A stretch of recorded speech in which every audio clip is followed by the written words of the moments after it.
Hi, everybody. This is Mr. Reyes once again. Today, I'm going to be covering a topic which is not the most exciting part of phlebotomy, but it is an essential part that you should have knowledge of. Okay, this topic deals with quality assurance and legal aspects. All right, so when you're out there working, doing your job, you're doing it the way you've been instructed, and you're following the guidelines. Okay, and believe it or not, by adhering, following these guidelines all the time, you're actually performing the quality assurance. Okay.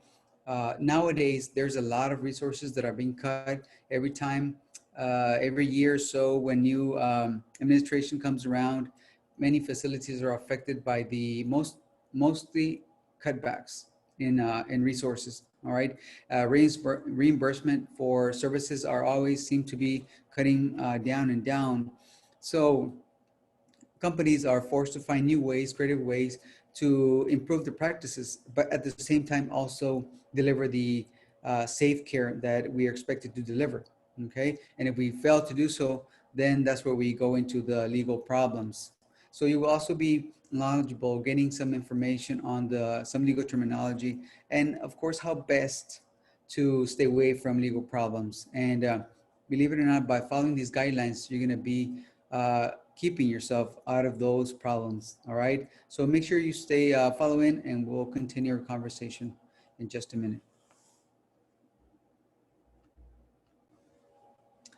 Okay, so what are some of the objectives? What are we going to be covering in this chapter? Of course, there's new terminology. Every chapter we cover, there's new terms that you should be aware of. Make sure you complete your assignments and get familiar with the terms. If you don't understand a specific term, then please, of course, ask. There's some national organizations that play a big role, have played a big role, and continue to play a big role in the phlebotomy profession, right? There's federal, state agencies that are also involved in the practice of phlebotomy. So therefore you should be aware of who they are and what they do as far as our profession. Regulations that support the quality assurance that we are expected to deliver. Okay, there's two terms that we always tend to confuse. There's quality assurance and quality control. They sound almost the same, but mean completely different things. Okay, so as phlebotomists, we are guided by many rules, regulations, stipulations, and of course, a quality assurance program. What does it mean for you as a phlebotomist, and what does it mean to the patient? All right, we'll be discussing those in detail. Quality control. How can we ensure that we are providing the best care? I can say as an agency, well, my agency is the best. Okay, how can you prove that? Well, there's something called quality control, all right? And it's a program that all facilities should have in their facilities, so that way everybody can be held accountable for their work, all right? So we'll be looking at that, quality assurance and quality control. Some legal aspects that we also need to be made aware of as it relates to phlebotomy, how you can avoid all these legal problems. Again, we'll go a little bit more into detail as to what those are.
All right, so let's start off with one of the most involved agencies, you can say it that way, in healthcare in general. Okay, it's called the Joint Commission.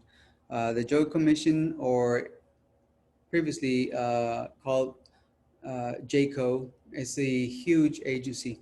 It's a nonprofit agency that goes around the world, okay, visiting different facilities that deliver healthcare services, right? That would include hospitals, that would include outpatient labs, you name it. If you're providing healthcare, then Joint Commission would be visiting you. Now, this is one of the oldest agencies, again, and they specialize in improving healthcare standards. Okay, what does it mean by standards? Well, what it means is that if you are performing a service, all right, and it can be improved upon, all right, Joint Commission goes around the world and studies agencies as on the same practice that you might be doing, and if it provides or performs better than what you're doing, they would be more than glad to share their knowledge as to the best practices that are out there. Okay. Again, these practices usually involve the safety of the patients, of course. If we are going to be providing a service and the patients are at risk and there's a better way of doing it and you're not aware of, Joint Commission would be able to help you out with that. Now, has to be a voluntary task. The companies have to request Joint Commission to come into their facility for a fee, of course, and investigate or evaluate the practices. Okay, they establish all these standards, mainly again for hospitals and other health-related facilities, and all they're trying to do is to help the company improve their practices. For example, if your company, you work in a lab in a hospital, and you have a lot of needle sticks, a lot of your employees are getting stuck with needles for whatever reason, carelessness, faulty equipment, poor quality equipment, and so on. Well, they're going to come in and evaluate the problem. They're going to suggest ideas for improvement. Okay, and you as a facility have to come up with an improvement plan. All right, so they'll tell you the problem, they'll figure it out for you, but you have to come out and say, well, this is what we're going to do. Okay, in a period of 2 3 months, we're going to be using this kind of device. We're going to be checking the employees. We're going to be in servicing the employees as to how to perform the job correctly, and so on. Okay, so their focus is mainly to improve the safety, not only for employees, but also for the patients.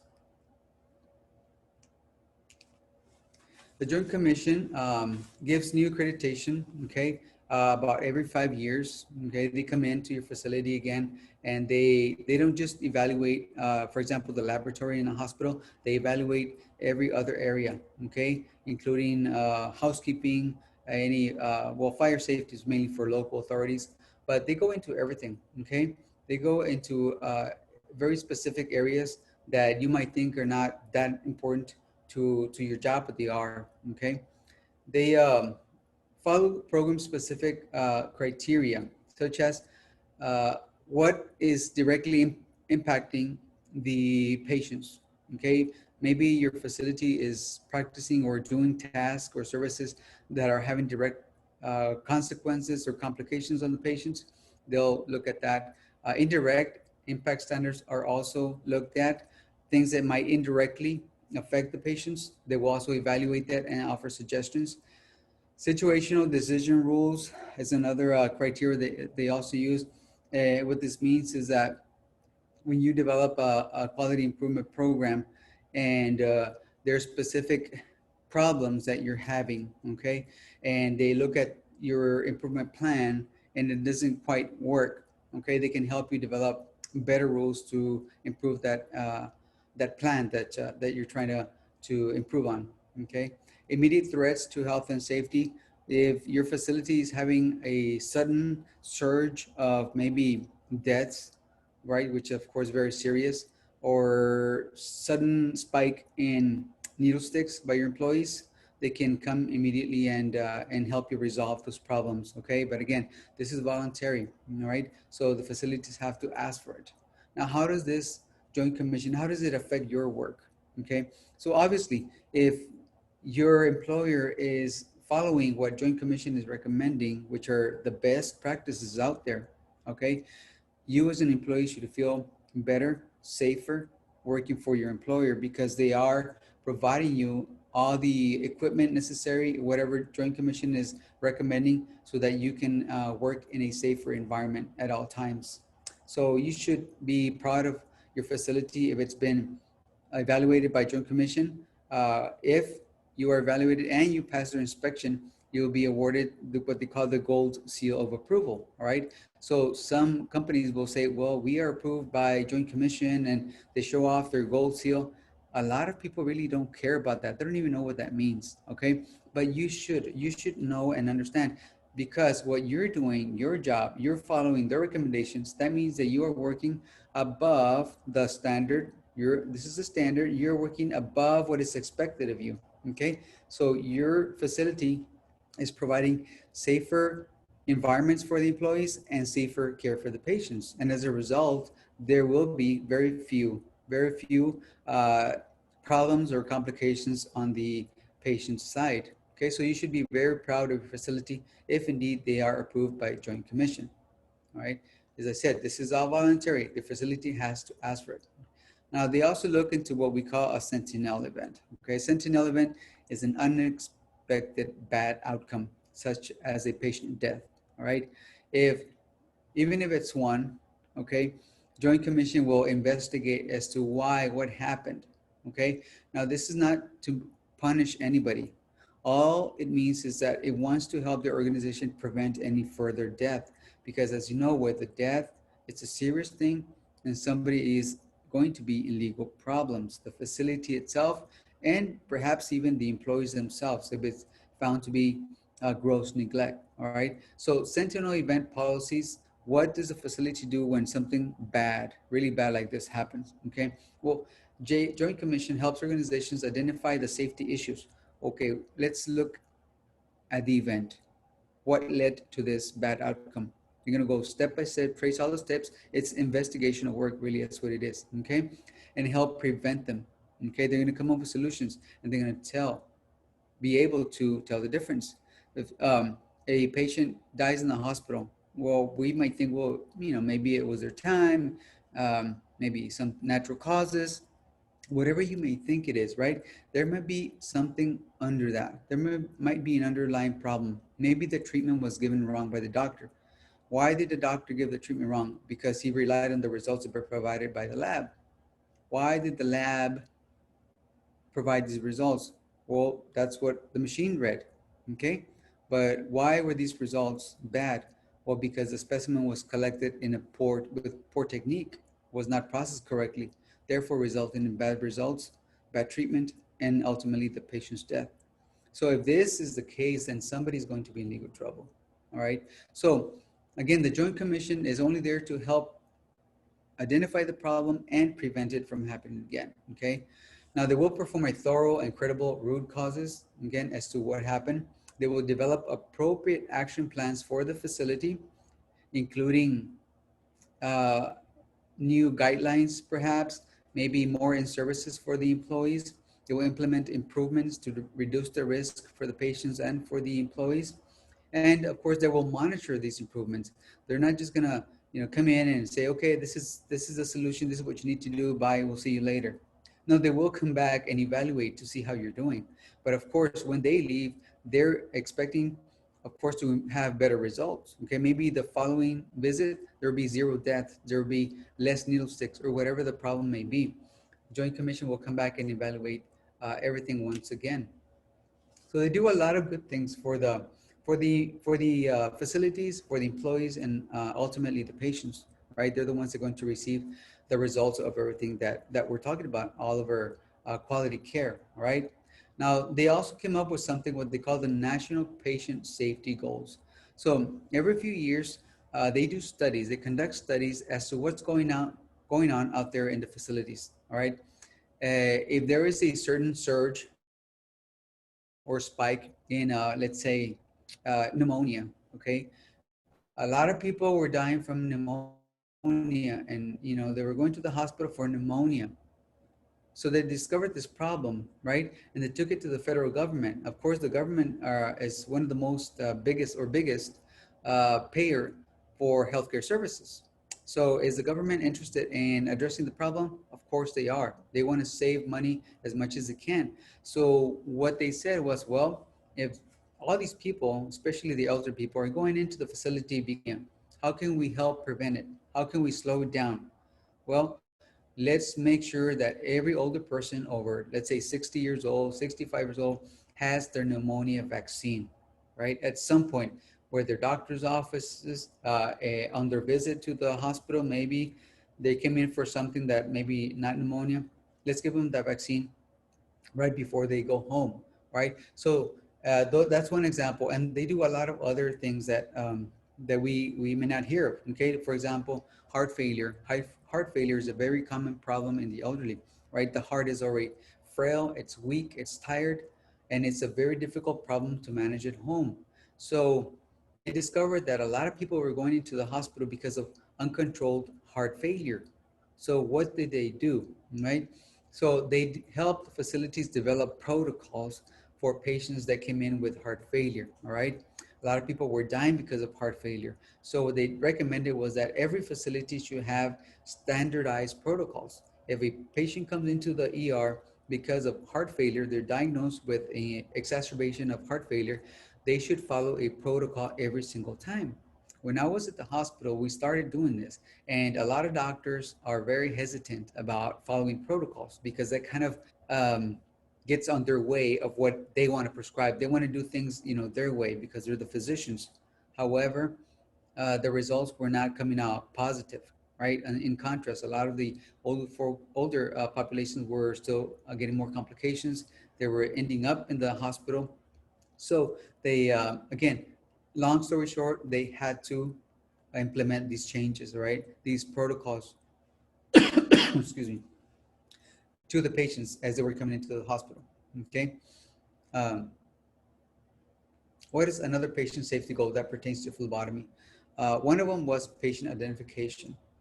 If you can imagine people dying from erroneous results that did not belong to them, how could that ever happen? Well, it happened. That's why it was discovered, the Joint Commission discovered this problem, okay? Phlebotomists were going into their patient's room, not identifying the patients correctly, all right? Or mislabeling the specimens outside the room where they could have accidentally mislabeled, with another tube they had from the previous room and so on, all right? So these are human errors that could be prevented. Okay, so one of their goals that was back in 2015 is to improve the accuracy of patient identification. And we're going to discuss that in detail later, right? Another goal is to improve the effectiveness of communication among caregivers. That's us, right? Caregivers. If you have a patient, you're going to go collect a blood specimen from a patient, and you walk into the room and he's not there or she's not there. What do? Do you just walk out and go to the next one? Doesn't seem like a bad idea. Okay, so you keep on going, and next thing you know, well, you forgot. You're human, so you forget. Okay, and then the doctor is asking for results for this patient, right? He said, well, I went looking for him, but he wasn't in his room. Hmm. Did you tell anybody or ask anybody about the whereabouts of the patient? Well, no, I mean, it wasn't there, so I had a lot of work to do, so I just left. Well, that's not good communication. Okay, so again, this is really important. This is an example of poor communication. You could have perhaps asked the nurse or asked the caregiver, someone that is there. Where is the patient? Oh, he was in the restroom when you came. Oh, oops. You should have asked. Okay. Or maybe he was in radiology getting an exam. He was in another department getting another procedure done. So it's really important that you communicate. This is a very simple example, but other examples like not reporting abnormal results, or we call critical values for the doctor. Okay, if there's an abnormal level in whatever, a critical value that puts the patient's health in jeopardy or at risk for complications, you need to report that. It may not be your job, but you can tell your supervisor, sir, ma'am, this patient has a critical value. So it's their job to report it to the physicians, okay? Nowadays, What the lab does, if there's a critical value, they'll call us directly. They'll ask for the nurse, and they want your name, they want your title, and guess what they're going to do? They're going to document. They're going to say, well, I called Nurse Javier at 3:50 p.m. and informed him of the critical value. All right. So he passed on that information. He did his job. Now the problem is mine. I have to communicate to the physician. Right. Now there's a lot of laboratories will also call the doctor, not just the nurse, but also the doctor. Okay. So they'll call the doctor and tell him, the results. But me as a licensed personnel, I also have to do my job. Okay. And call the physician, even if they already know, even if they already know. My job is to say, Doc, I got a critical value for your patient is this and this. And now I give the problem to the doctor. It's his job to decide what he wants to do. Okay. Okay. Well, let's give him this treatment or that treatment. See, but you already communicated. And again, communication comes in many forms, guys, but we have to communicate as caregivers, healthcare providers. It is our job to do that. If we don't do that, then we are risking the patient's safety. And of course, we are going to be held accountable. Okay. Because if it is part of your job to do that, then you should. Okay. Imagine this is your family getting the treatment. Would you want somebody to communicate those critical values? Of course you would. So why wouldn't you? All right. Okay, there's other companies or agencies that are involved in phlebotomy care, okay, or in the profession, all right? There's one called the College of American Pathologists, all right? Now, this is an organization that mainly focuses on supervising the pathologist who is the main person in the entire lab, all right? This is the to-go person. They're usually in charge of everything that has to do with the clinical aspect of the lab. They may not be administrators, or they may be administrators, employees and money coming in and labs and, all that kind of stuff. They may be or maybe not administrator types, but they are the one responsible for the entire lab. So when something goes wrong in the lab, this would be the person that is going to come and talk to you and everybody else. Okay. So this is again, a volunteer agency that pathologists, doctors who specialize in pathology belong to if they choose to. Okay. All members of the are board certified pathologists. So they go through, a series of training before they can become members of the board. The agency, right, the College of American Pathologists offers proficiency testing and continuous lab inspection. So the kind of like what Joint Commission does, but only focuses mainly on the pathologist side of it, okay? Because they also do work, all right? They don't just sit around doing nothing. They also do other jobs that have to do very specialized about pathology. This college is designed, for the pathology and lab services only. They don't really deal with anything else besides that. Excuse me. All right. The Joint Commission, again, grants reciprocity to the College of American Pathologists. It means that if the College of American Pathologists approves the lab as, being certified, or they're doing things above and beyond what the standard, then Joint Commission says, okay, you guys are good. Since CAP already approved you, then we don't have to be there. So it's not duplicating services, right? So if one approves them, then the other one will automatically also approve them.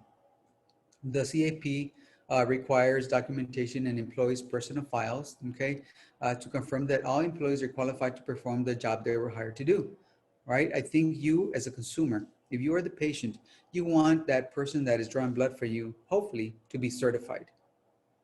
Does it really matter? You may not care. You may assume that the person is certified, but what if they're not? Well, when nothing goes wrong, everything's fine, okay? No big deal. He's not certified, no big deal, right?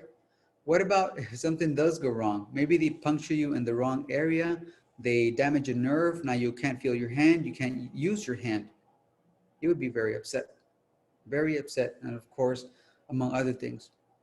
So what does the lab offer to you, right? A lab that is approved by CAP or the Joint Commission. Well, they ensure that all the personnel are certified in what they're trained to do, right?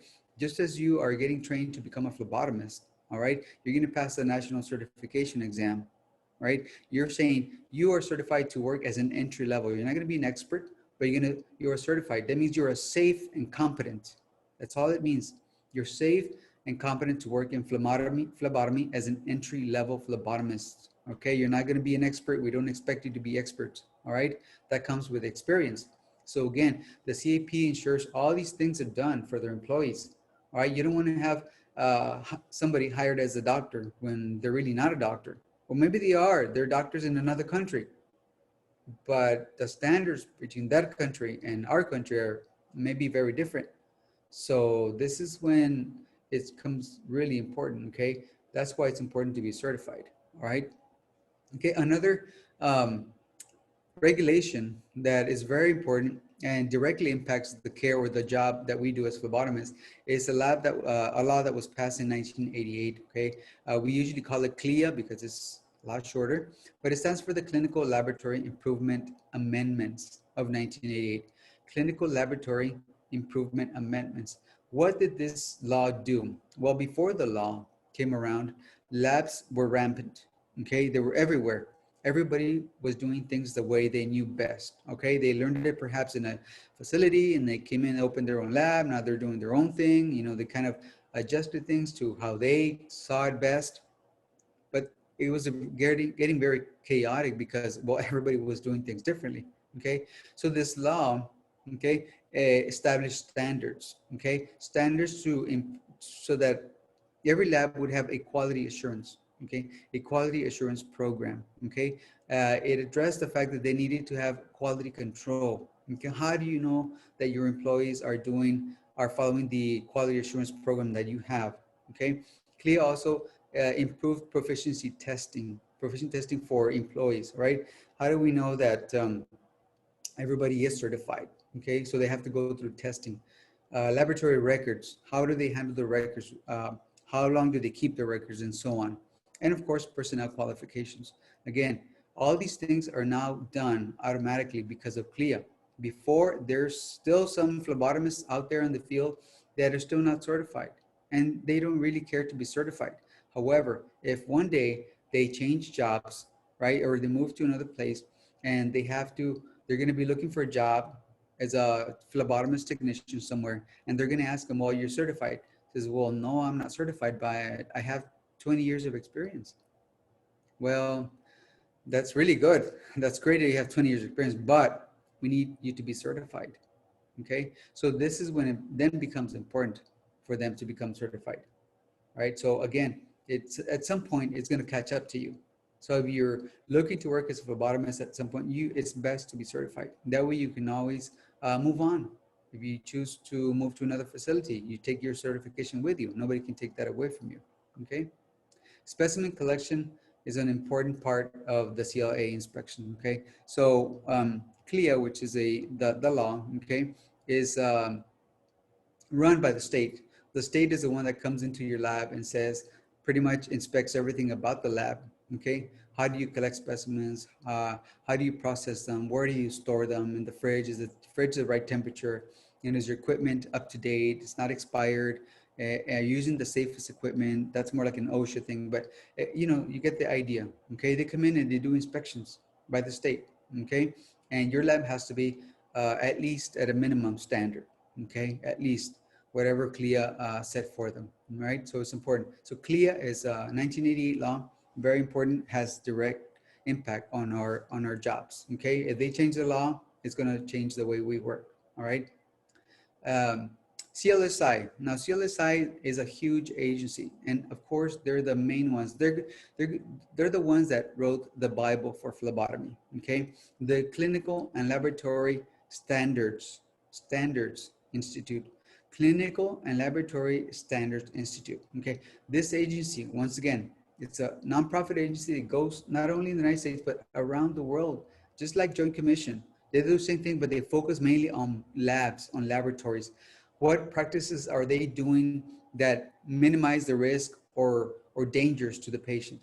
They have the best outcomes. They go out there, okay? Their mission is to develop and promote the best practices in clinical and laboratory testing, okay? So CLSI, they actually print out a book, a huge book where it has all the rules and regulations about the venipuncture procedure. How do you collect the specimen? How do you insert the needle? How long you put the tourniquet on? Every single step, you're going to realize that it is completely comes from the guidelines from CLSI. Okay, you can think of a CLSI as the Bible for phlebotomy. Okay, not just phlebotomy, but other areas in the lab as well. Okay. Uh, Other agencies like the National Accrediting Agency for Clinical Laboratory Services are kind of like Joint Commission, okay? But they focus more on education, okay? The National Accrediting Agency for Clinical Laboratory Sciences, they focus more on phlebotomy programs or educational programs, right? First, for example, if I want them to come in and approve my program as, or get accredited through them, okay? They will come in and look at what we do here, right, as a school and say, well, you know, you guys are not quite there yet. You need to do this, this, and this to be accredited by us so that you can say that you are accredited by us, okay? If now this is voluntary, I have to request and of course pay a fee for them to come over, okay? They are a nonprofit organization except for the fees that we pay them, right? And they give us this accreditation. So when we get accredited by an agency, then we can uh, possibly apply for other funding services or things like that. Accreditation process involves external peer review of the program. That means other people will evaluate a program and see if it's up to their standards or not. The phlebotomy program review is designed to improve student outcomes and maintain quality education. Okay, that is really, that's the whole um, purpose of this agency, the National Accrediting Agency for Clinical Laboratory Sciences. Their main focus is to improve student outcomes and maintain quality education at the same time. Let's take a quick pause. Okay, so far we've talked about 4 different agencies. Okay, that one of the main ones being the Joint Commission. We've also talked about the CLSI. We talked about um, the Joint Commission, CLSI. We talked about the National Accredited Agency for Clinical Lab Services, all right? And of course, CLIA 88. So make sure that you understand those different agencies, what they do, and how does it affect your job as a phlebotomist.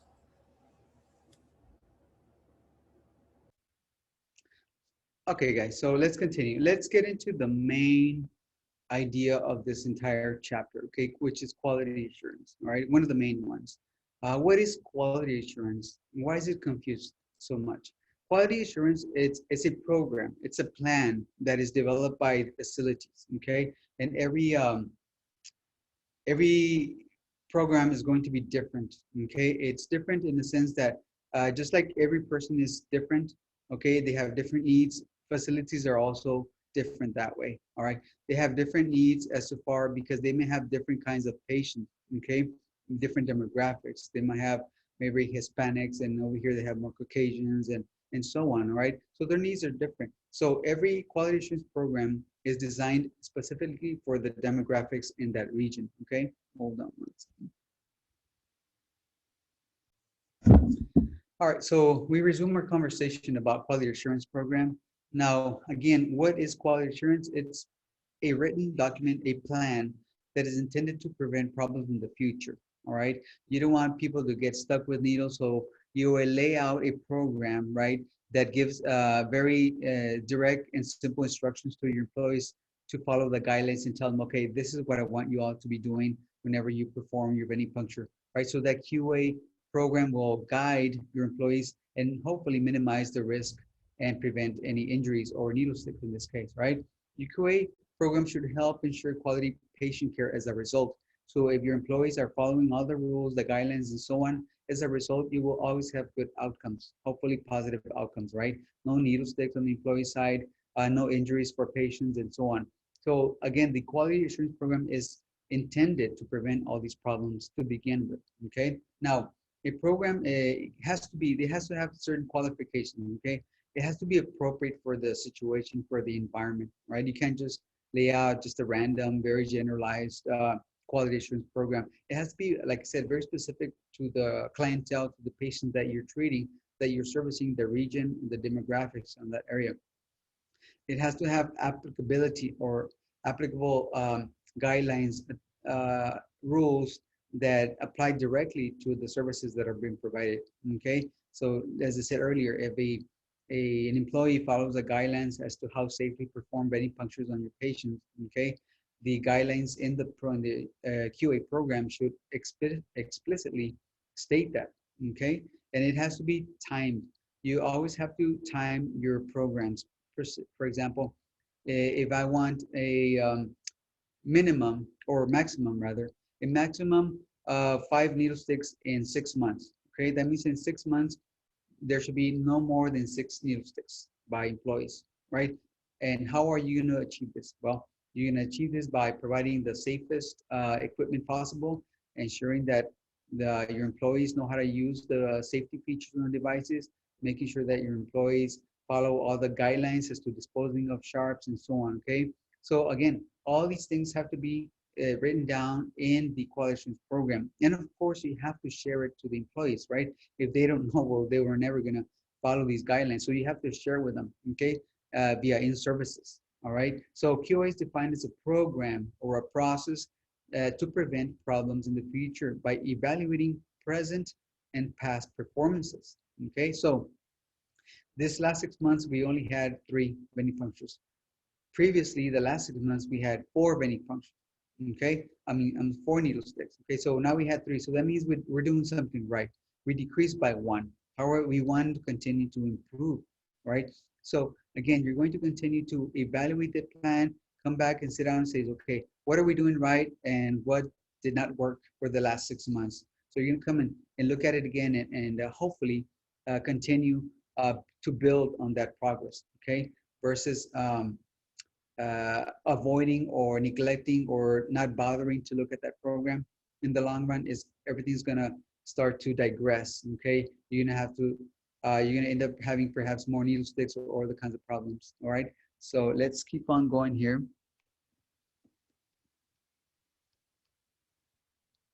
Now, what are some of the quality indicators? Okay, in your program, you're gonna put some indicators that's gonna tell you, okay, this is what your program should be doing, right? This is how we know that the program is working or not working, okay? So the program is being measurable. Again, as we said, numerically, if you say, well, I want less than 5 needle sticks in 6 months, okay? 6 months is the time frame, and you said 5 as needle sticks, it's well defined, okay? So you're gonna come back in 6 months and look at those numbers and hopefully have positive results, okay? Your objective is to reduce the amount of needle sticks. How are you going to reduce the amount of sticks? Well, you're gonna study the previous ones. Why did people even get stuck in the first place? Well, because they were not using the safety features, okay? We're gonna have an in-service, okay, to all your employees and tell them, this is the reason why, you know, we had 6 needle sticks last 6 months, okay? That is not acceptable, we need to improve, okay? And we're gonna improve by doing this, okay? Everybody get a syringe, apply it to the needle with a safety feature, and demonstrate how you're doing, okay? So now that the person, the employees are able to demonstrate that they can safely use that equipment, you can document that, all right? Now, of course, there will be some that are not going to follow the guidelines, whatever the reason, okay? Those are exceptions, okay? And those, we can call them a threshold, okay? Threshold means that regardless of what you do to certain employees, okay, they're not gonna do things, all right? Of course, there could be reprimands, there could be write-ups, there could be counseling for those employees, and maybe that will change the behaviors. But you don't want to get there. You want to improve without having to go that route, okay? Your goals are going to be very specific, I just said, clearly related to an important aspect of care, okay?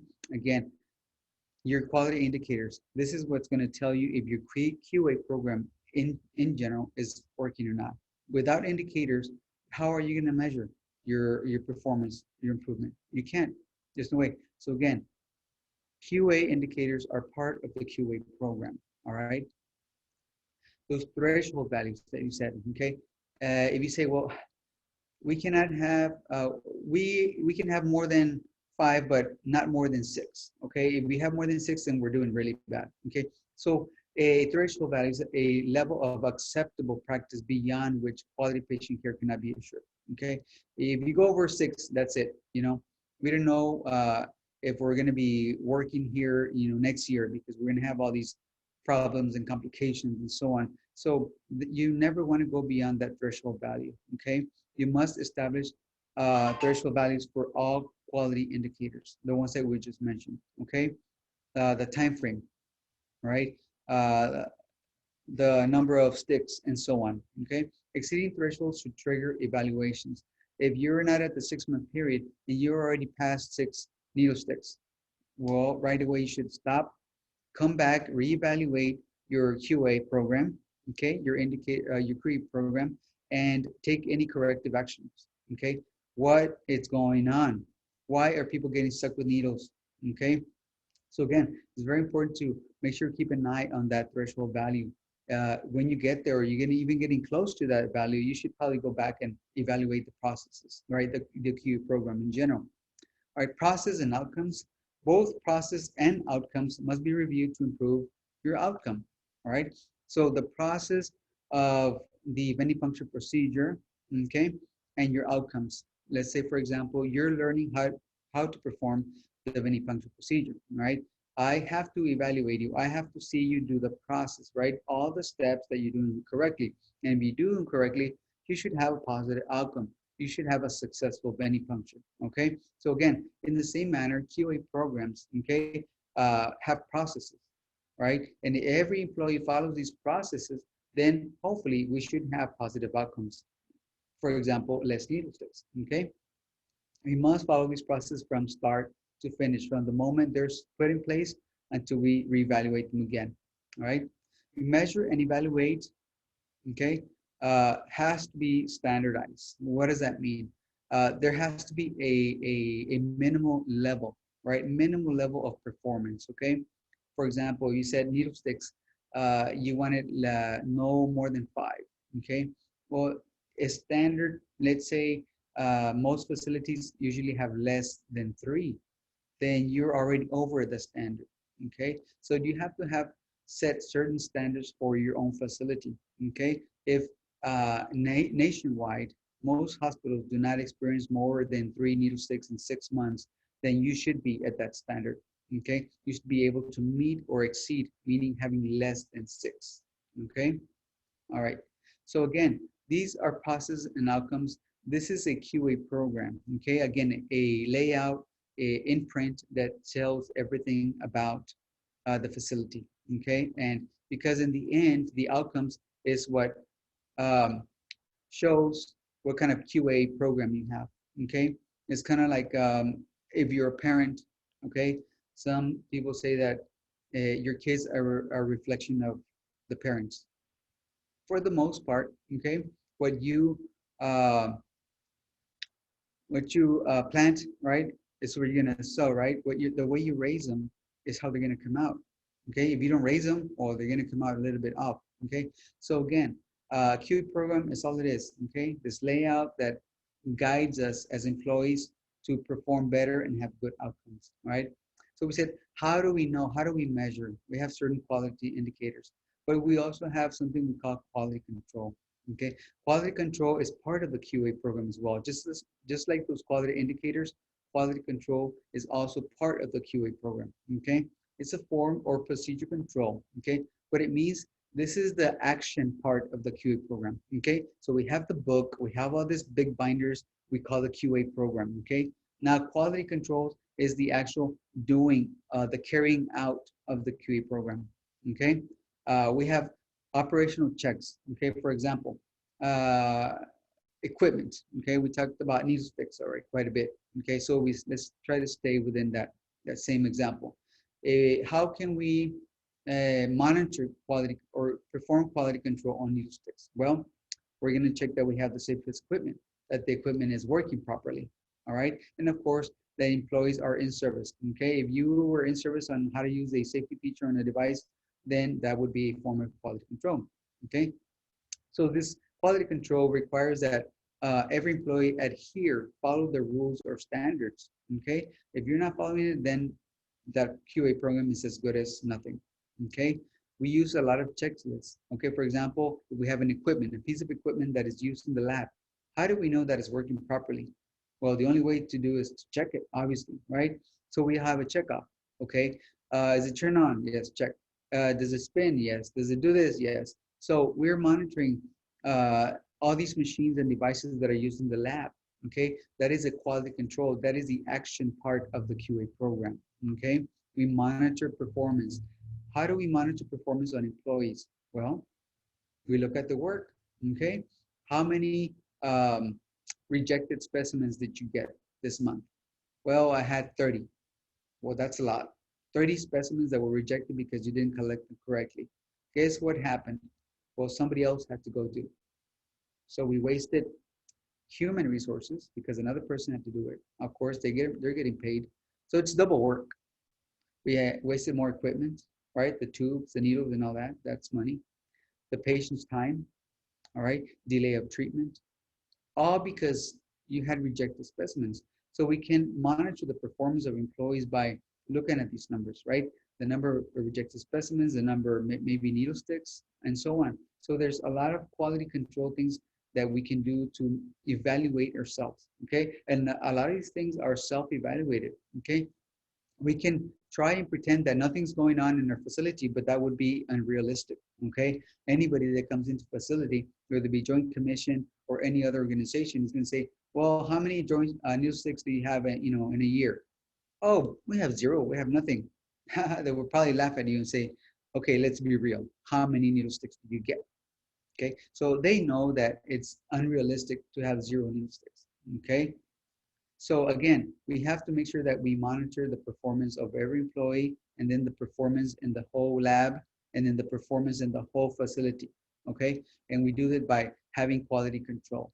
Okay, either for employees or for equipment or any other measures that can be monitored.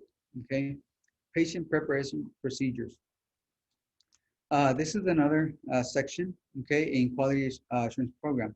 Okay, the patient preparation procedure is a thorough, okay, process that was given to us by CLSI, okay, the Clinical Lab Standards Institute. Okay, remember that big Bible? Okay, that's the organization that goes around the world and tells everybody, well, you're doing the venipuncture this way, but it's safer this other way. Okay, that's what they do. Okay, so we're going to follow that.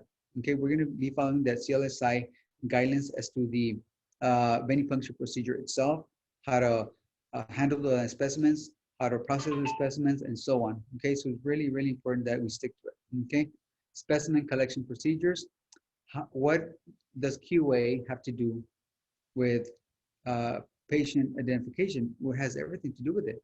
Remember, we talked about the National Patient Safety Goals with the study conducted by Joint Commission. They said there's a big increase in people getting misidentified or not identified at all.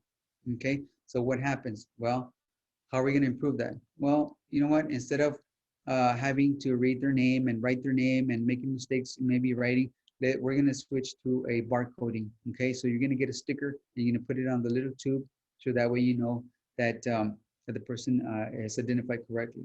Okay, the equipment. Okay, is equipment up to date? Is it not expired? Okay, what kind of needles do they have? The safety features and so on. The evacuated tubes. Um, they have to be, of course, up to date. They cannot be expired. Okay, the labeling process. You always label every specimen at the bedside. Okay, so when you're there with the patient, you ask them their name, right? You make sure to get the sticker, okay? Put it on the tube and you show it to the patient. Is this you, sir, ma'am? And if they say, yeah, that's my name, that's my date of birth, okay, you've correctly identified it. So Joint Commission requires at least two identifiers, okay, when you're going to put a label on the patient.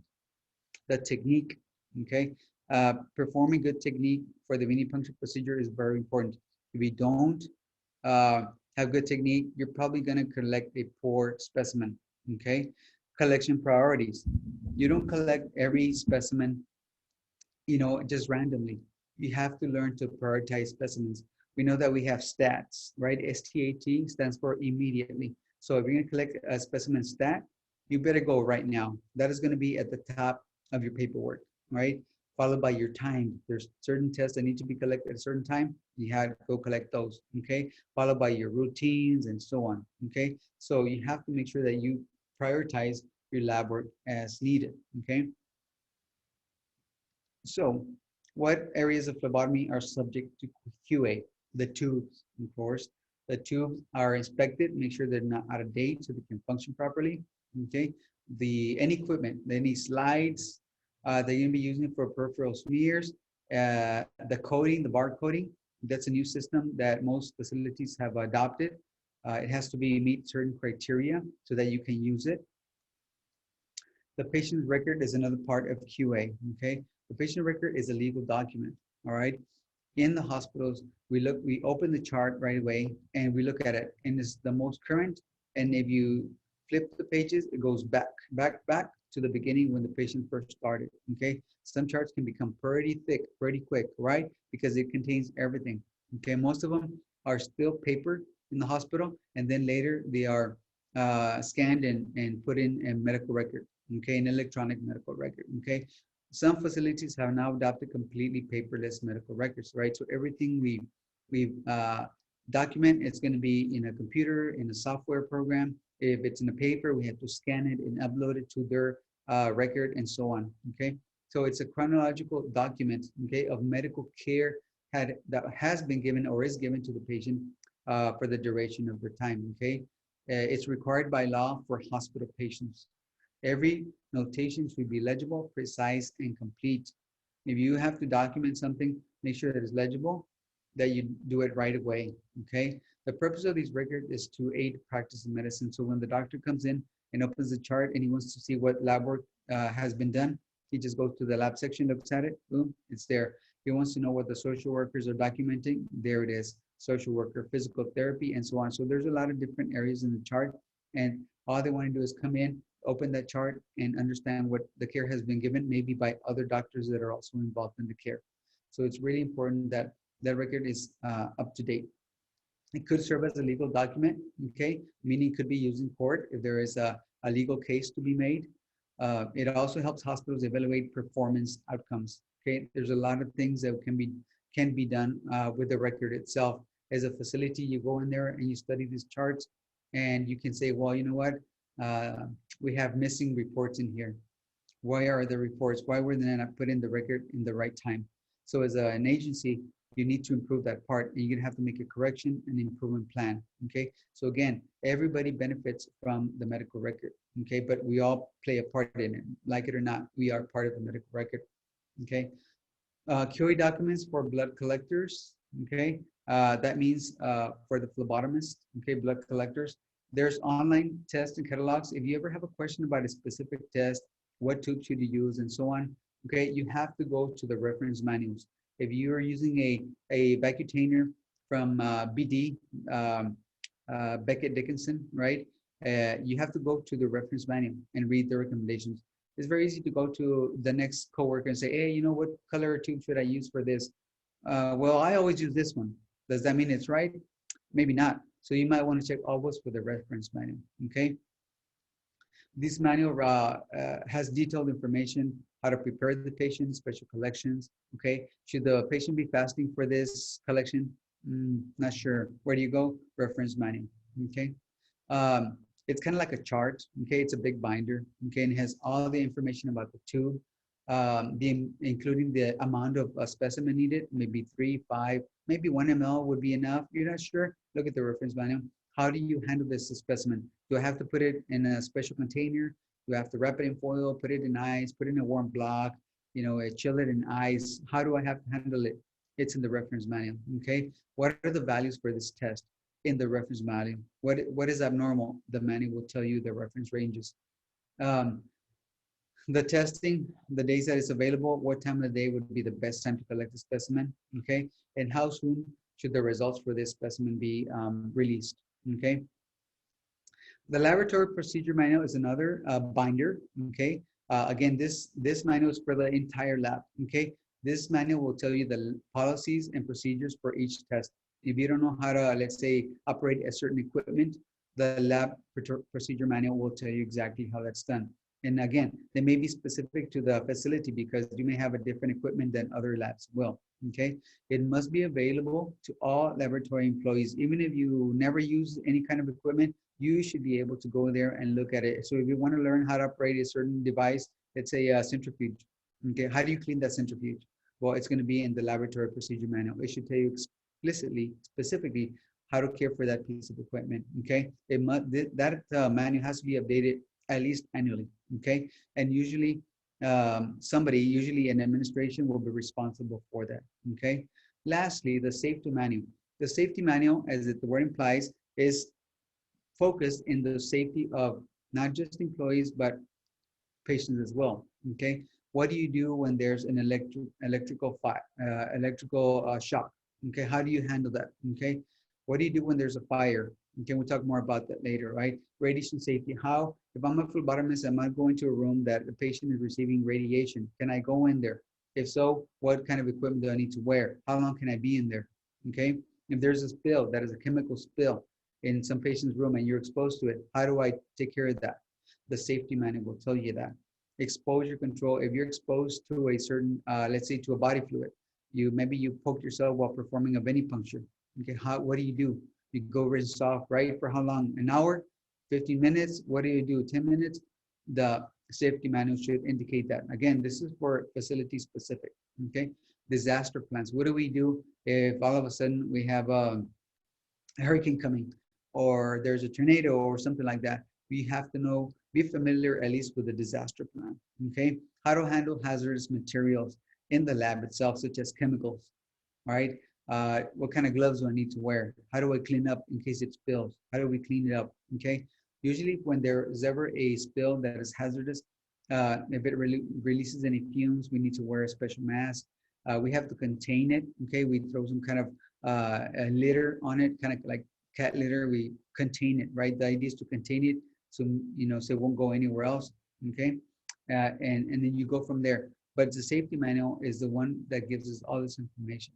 Okay, infection control is another big part of our work. Okay, nobody wants to be exposed to anything, so we have to make sure that we consult the infection control manuals when we have questions about isolation.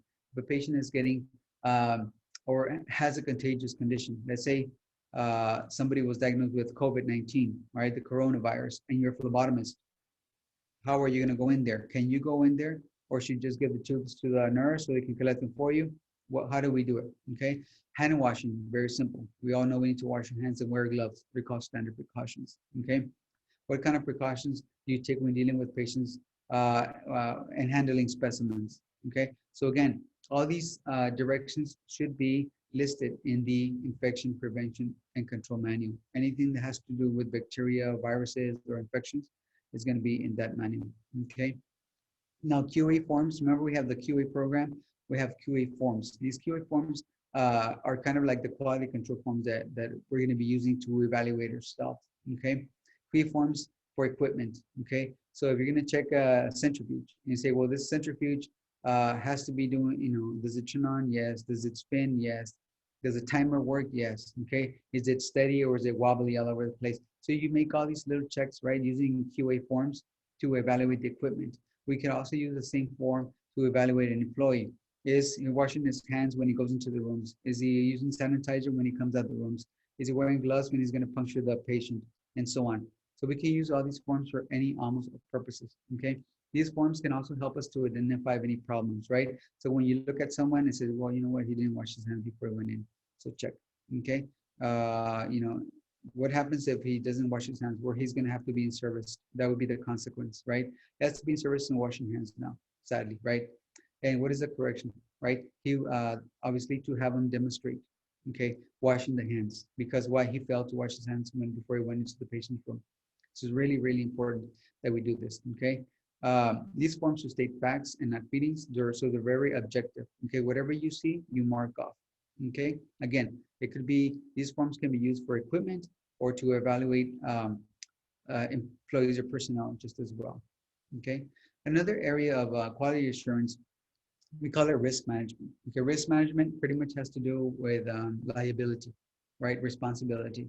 Let's say, for example, you go to the grocery store, you walk in, you're just going in there to grab, a dozen of eggs, and poof, you slip and you fall and you injure yourself. You break a knee or a neck, twist an ankle, or whatever the problem. Why did this happen? Well, somebody was just mopping and they forgot to put the wet floor sign. Okay, you didn't know, you were just walking in there in a rush and you slipped and you hurt yourself. Okay, so again, this is risk management. Somebody is responsible to make sure that the visitors, that the patients, and of course the employees are always safe, right, as safe as possible. So someone is in charge of identifying and minimizing the risk to not just again patients but employees as well. Okay, employees are just as important as the patients. Okay, there's two ways to manage risk. One of them is to control the risk to avoid incidents. Okay, controlling risk to avoid incidents, right? Putting wet floor signs. Maybe just leave them there all the time so people see it. Oh, I'm gonna be careful, right? Paying for occurrences after they happen. Well, that's not a good way. Why? Because you're losing money. Nobody wants to lose money, all right? As a facility, you don't want to be losing money. Okay, so it's important that you control or prevent things whenever possible. Okay, so here are the steps to control risk. Okay, first, identify the risk. So you're walking around, it's, oh, you know what, there's a cable on the floor and somebody can trip on it. Great idea. What are we going to do? Well, get it out of the way. Okay, what is the treatment of risk using policies and procedures? So you're going to create a policy and say there should be no cords laying on the floor because they are hazard, a safety hazard for patients, visitors, and employees. Okay, so you're going to educate your employees and say, guys, if you ever see a cord like this, please make sure to let us know right away so we can make the correction. Okay, evaluate what should be done in the future. Right, in the future, we have to make sure that obviously there's no cables running across, that that everything's intact. Maybe that wasn't the best example, but it's something that you notice that is a danger. Another example could be maybe a broken tile, a broken tile, or a rug that is on the floor. Okay, somebody puts a rug on there so you can dry your feet. Okay, what happens is sometimes rugs you can also trip on them. Okay, so are you better off with the rug or without the rug? I think we're gonna get rid of the rug. Okay, so again, these are all little things. Sometimes you think, well, how can that happen? Well, believe me, it already happened. Okay, that's why it's identified as a risk. Okay. Um, Sexual discrimination, or sexual harassment, rather, sexual harassment is a form of discrimination. Okay, it could be known as something very innocent. Okay, maybe not naive, but someone can come across and unintentionally or intentionally say comments that are unwelcome. Okay, that is a form of sexual discrimination. Okay, there is a law. It's a federal law. Okay, against this. It's a violation of the Civil Rights Act. Okay, so it's very, very serious. Okay, sexual harassment is defined. It's like the persistent or offensive conduct related to a person's sex that negatively affects a reasonable person's job. Okay, so if you feel uncomfortable doing your job because somebody always comes in close to you and always there watching you and harassing you that way, of course that makes you feel uncomfortable. What do you do?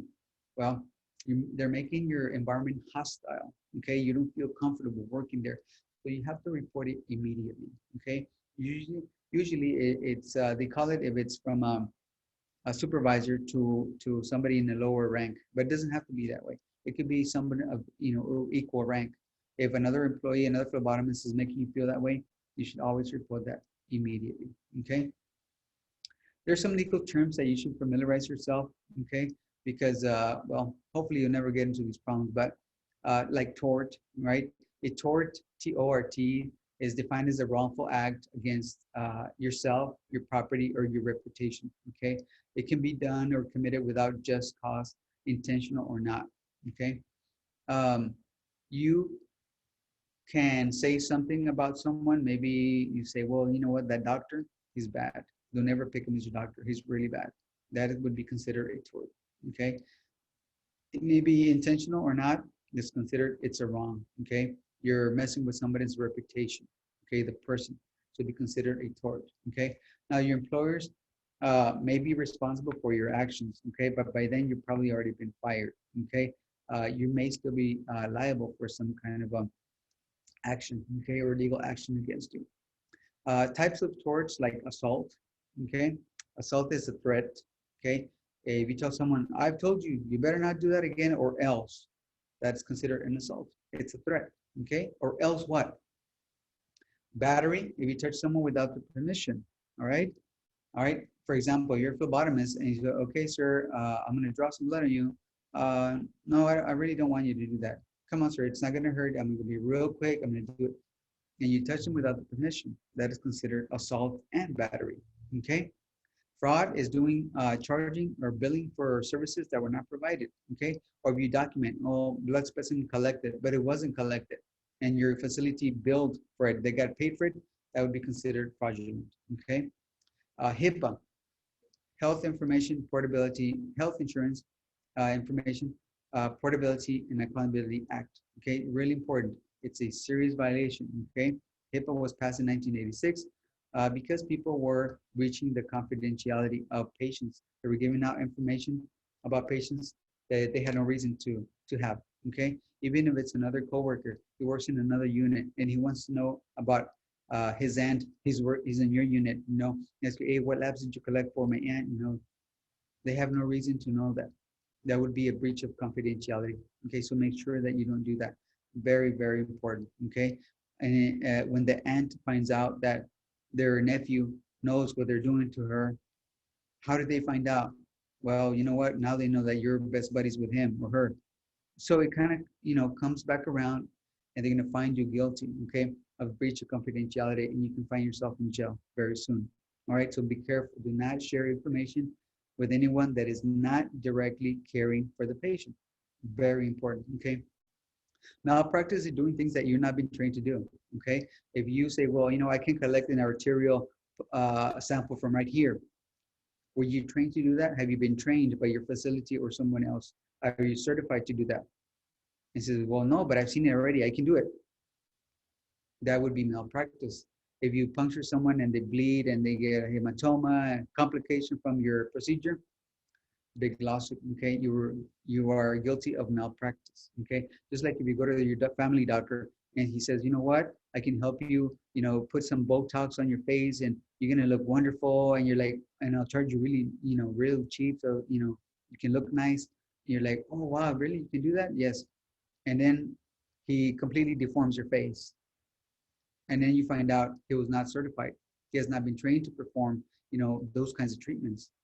He performed malpractice. Okay, he's guilty of malpractice, and of course he'll be responsible for any indemnities, right? Any lawsuits or anything like that. Okay, so uh, when you're working as a healthcare provider, okay, they encourage us to have malpractice insurance. Meaning, if you ever are, you know, accidentally or unintentionally do something, something happens, okay, the insurance will cover you, okay? Uh, they would cover any maybe lawsuits against you, okay? They would pay the victims, okay, in case you ever did something that you're not supposed to do, okay? Individual workers are not typically targets of lawsuits. Usually, the lawyers go for the big pockets, right? They go for the hospitals, for the big companies, okay? They don't want the employee, they want the big pocket, okay? Workers can be named as co-defendants though. You can be also be charged and they might actually sue you. If you don't have anything to pay, well, they can't get much out of you, but they can actually sue you, okay? Depending on the risk, worker may need professional liability policies, okay? Some doctors for sure need a professional liability insurance, okay? Because they're at risk. The risk of, you know, doing something wrong is much, much higher than a phlebotomist, than a nurse, okay? So they are very high risk, so they're expected to have professional liability insurance, okay? Avoiding lawsuits is the main thing, right? You don't want to get into those waters, okay? So how do you avoid lawsuits? Number one, acquire informed consent. Always get consent from the patient before you insert that needle, okay? If you have a witness, even better, okay? Respect the patient's right to confidentiality. Do not share any information with anybody that has no business knowing that. Strictly adhere to the procedures and practices. Do not go off and do your thing because you think that's the best way to do things. No, stick to the guidelines, guys, and that will help you stay out of trouble, okay? Listen and respond appropriately to the patient's request. This is one thing that I always emphasize. If the patient tells you, well, I always get my blood drawn from right here, and you're like, no, this one looks better, ma'am. You know, can I stick you here because this one looks really good. You're not listening to the patient, okay? Listen to them. They know themselves better than you do, all right? So go ahead and uh, do whatever they're requesting, okay, to the best of your abilities, okay? Follow the procedure guidelines, and guys, believe me, you'll keep yourself out of trouble, all right? If you don't listen to them, something happens to go wrong, right? They're gonna right away throw you under the bus. I told him I wanted it over here, but no, he wanted it over here. So now I can't feel my arm. He stuck me on the nerve. Now I can't even use my hand. It's already, contracted like this. I can't use it. Why? Because you didn't listen to the patient's request. Okay. Uh, Accurately and legibly record all patient info. Okay. Make sure that you document everything on the labels as needed: their name, their date of birth, the time, the date. Okay. Anything that happens, you must report it right away. Okay. If the patient complains of, like, I don't know, it seems like a little electric shock went down my arm when you poked me, go ahead and document it. Okay. Can you move your hand, ma'am? Yes. Can you feel it? Yes. Okay. You document that. Patient reports feeling like a shock on their hand, but they were able to move their hand and da da da. Okay. So you document that. Now that doesn't go on the medical record. Okay. That does not go on the record. That goes in an incident forms. Those go separate. Okay. Because if you document on the medical record, somebody is going to have a money day. Okay. Lawyers, they're going to get that form and they're going to shred you to pieces in court. Okay. Participate in CUs. You have to get CUs every 2 years. You have to keep yourself up to date. Okay. Perform all prevailing standards of care. Always follow the CLSI guidelines. Okay. If you do that, believe me, you'll be in good shape. And never perform procedures you're not trained to do so. It's called malpractice. We just said it. Okay. You're asking for trouble. Require voluntary and competent permissions. If a person is not able to say yes or no, get a volunteer, get a witness, whatever you need to do, but do not do things involuntarily. Require adequate information to the patient, informed consent. Okay, when you're going to approach the patient and perform the procedure, make sure they give you consent.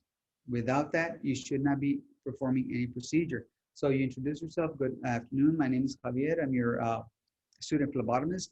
I'm here from the lab and I'm here to collect blood specimens. Is that okay with you? You have to have yes or no. Okay, no in-betweens, yes or no. All right. Explain things in non-technical terms. Do not use medical terminology with patients because they don't understand. Okay, and obtain that consent before the procedure. Okay. Express consent. This is different than informed, right? Express consent, okay, should be specific and cover all procedures. All right. It can be verbal, okay, or it can be written, okay, such as a patient having a procedure, like maybe a serious surgery, okay. They have to be able to read the document, okay, and sign the document, okay.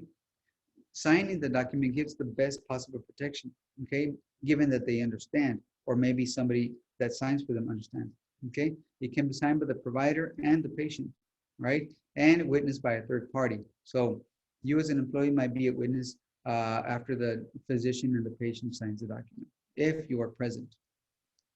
Now, there's something called implied consent.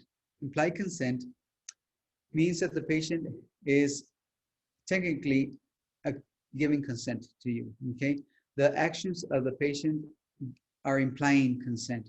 For example, somebody that comes in through the emergency room via the ambulance, they got picked up because they were in a car accident. I'm sure that patient would want treatment, right? So that's implied consent. If you're going to draw a specimen from a patient and he sticks his arm out, okay, that is implied consent. However, you still want to clarify to make sure that the patient is okay with it, okay? If he just sticks his arm out, he may just be sticking his arm out. He's not telling you, go ahead and perform the procedure, okay? So again, best if you clarify, okay? There's a special kind of consent called HIV consent. All right, HIV is obviously a virus, okay, that can lead to serious health issues like, like death, okay, or the complications, okay, from the virus, like AIDS or AIDS, okay. So if you're going to consent, if you're going to draw a specimen for HIV from a patient, they have to sign the permission to collect that specimen. If you collect specimen for HIV without the patient's permission, you are guilty. Okay, you're going to be in trouble, right? The patient, when they're given the results, they're going to be shocked and surprised. If that is a positive result and they have HIV and they were not told they're going to be checked, they're going to sue you. Okay, they can kill themselves, and now you're going to be sued and in hot water. Okay, so again, you make sure that they sign that consent. Okay, that they are aware that they're signing consent for HIV testing. Okay, they have to know how the test is going to be used, okay, the meaning of the test and its limitations, right? Minors, of course, they're not able to give consent, but always have a person, parent or guardian to give consent for them, okay? Personnel who violate or fail to get consent, obtain consent from a parent or guardian are guilty of assault and battery, okay? If you're trying to collect a specimen from a pediatric, a child, and of course he can, he's moving his arms, his legs, he's not gonna let you stick him, right? All right, you have to get consent from the parent, okay? Refusal of consent. If a patient complains or refuses to have their blood drawn, okay, they have the right to do that. That's a constitutional right, okay, to refuse medical procedures, right? We cannot force them, and you should not try to convince them either, okay? But you do have to document and communicate. Tell the nurse, tell the doctor, sir, ma'am, your patient is refusing to have the blood drawn. They may just be refusing because they don't understand what's going on. Okay, doesn't mean they don't want it. They don't understand. So, but your job is just to go there and clarify it. Okay, refusal usually must be verified in writing. Okay.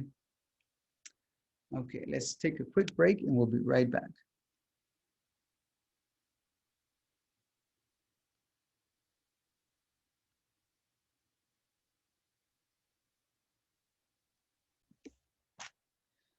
All right, so the last section of this chapter deals with the litigation process, okay? How things come about in court and all that. Really, you don't need to be familiarized with this process.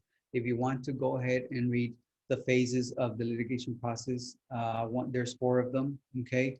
Um, phase one, patient incident occurs or injury is recognized, okay? This is when the patient says, you know what, I can't feel my hand since after I got that blood drawn, okay? So he goes to his attorney, okay? Finds an attorney, a lawyer, okay? And then the lawyer says, you know what, we're gonna go take action, we're gonna sue them for all they got and da-da-da, okay? So phase two, the injured party, okay, consult their attorney. They request medical records from the hospital, right? And they start talking to the hospital as far as like, you know, is it guilty or not guilty? The hospital say, well, no, my employee is not guilty. He's the best. He did everything he needed to do correctly. Da, da, da. Okay, so they may or may not start to negotiate or in any settlement. Okay, before going to court, they might say, you know what, we'll just go ahead and pay you, you know, so much money, and let's move forward. Okay, but if no settlement is agreed upon, okay, the complaint is filed with the court. Okay, so the documents are, you know, the lawyer prepares the plaintiff, right? The plaintiff, which is the patient, and his attorney, take the information to the to the judge, okay, and they start taking what they call depositions, right, or statements. And they start interrogating people, witnesses, okay. They're going to call people that maybe knew you or have maybe had bad experiences in the facility, and they try to make their case, all right, in the discovery part, okay. And the judge may say, you know what, this is a waste of time, forget it, you have no case, you know, get out of my court. Or they may say, okay, I think you know, the employee was being uh, neglectful or guilty of malpractice or whatever it is, and they take it to trial. Okay, they take it to trial, and at this point, the defendant, or in this case maybe the hospital, may say, you know what, it looks like we're going to lose the case. Let's go ahead and settle, you know, with financial rewards for the victim, for the plaintiff, and we'll call it at that. If not, they say, no, no, this is, I think we can win this case. Let's take it to trial. They go, you know, like you see on television, they take their attorneys on each side, present their case, da, da, da, and then a jury will decide who wins that battle, okay? Let's say the hospital loses the battle. They have to pay $100,000 to the plaintiff, and the hospital says, no way, you know, that was a mistrial, it was wrong, we believe that we could win maybe in an appeals court. So they're going to appeal. Okay, they're going to go to a different court. We call it courts of appeal, and then they take that case, and they may or may not win. And the court of appeals may say, you know what, I agree with the previous verdict. You guys are guilty, so go ahead and pay the plaintiff whatever you're supposed to pay him, and that's it. Okay, or they says, no, you know what, we're going to go at it again. Okay, but again, long story short, the litigation process is a pain. Okay, for both the employee. If you've never been in this kinds of problems, it's very nerve-wracking. Uh, it's something that's going to bother your mind for endless days, okay, until it's over. All right, you can't sleep because of that. So again, it's a process that can be avoided, you know, if you follow the guidelines that we discussed earlier. Okay, all right, so this is the end of the chapter, and we covered a lot of ground. Okay, we covered a lot of legal and ethical words, terminology, and possible processes. We discussed the different agencies that are involved in phlebotomy or in the laboratory in healthcare, how they affect our job. We talked about the different agencies, Joint Commission, CLSI, the CAP, okay, all these agencies that play a big role, CLIA or CLIA 88. So you should be at least familiarized with those agencies that play a big role in our job as a phlebotomist, okay? So go ahead and continue with the assignments that are on the online, and also your worksheets, so that you can be familiarized with this. Again, quality assurance is something that we don't really talk about, but it's there, okay? It's behind the curtain, okay? It's there. You're not seeing it because you're actually doing it, okay? You're doing the work based on the quality assurance program that was set forth, okay? So that's all I have to share on this chapter. Please make sure that you watch the entire video, take a break, watch it in 10-minute spurts, and so on. Work on the assignments. If you have any questions, please feel free to email me. All right. Thank you guys, and have a great day.